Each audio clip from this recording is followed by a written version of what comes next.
like to share a personal story with you all. I teach at public school in Tokyo, and these are my former students. To me, this is a symbol of their understanding, recognition, and appreciation of interdependence. As a teacher, I know young people do really care about environment around them, people around them, and they are very compassionate. When the huge earthquake hit our country, it was Friday afternoon in our time.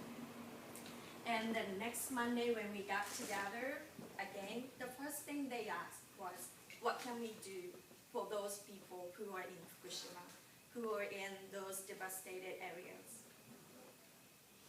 I know that each one of them has a great potential and amazing ability. And best of all, young people are very flexible. So, as an educator, as a parent, as an adult in the community, the best thing we can do to these people is to build trust with them, among them, and also equip them with skills, understanding, knowledge, and develop their confidence so that they know they can make a difference. And that's how we would like to empower youth in Europe. So with the high school program, we would like to propose entrepreneurship training in the last 2 years of high school. For the first year, they'll be in the classroom, taking classes on entrepreneurship, and also getting ready to craft a draft for EU funding grant program that already exists. For the second year, with understanding and knowledge under their belt, now it's their time to take an action. Within the first year, they will learn how system works in the EU as well, so which creates stronger sense of European citizenship within them as well.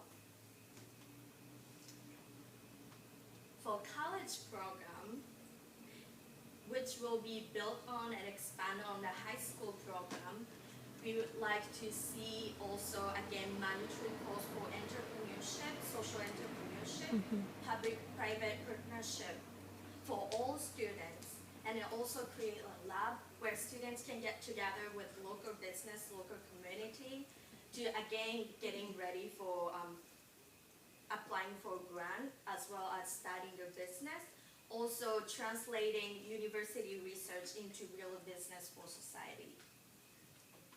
And lastly, community program, which is a community-based entrepreneurship lab once again. And in there, we would like to propose to create community business development roles who can serve as connectors, supporters, as well as advisors to those young people who would like to start up business. Also, again, applying for a grant.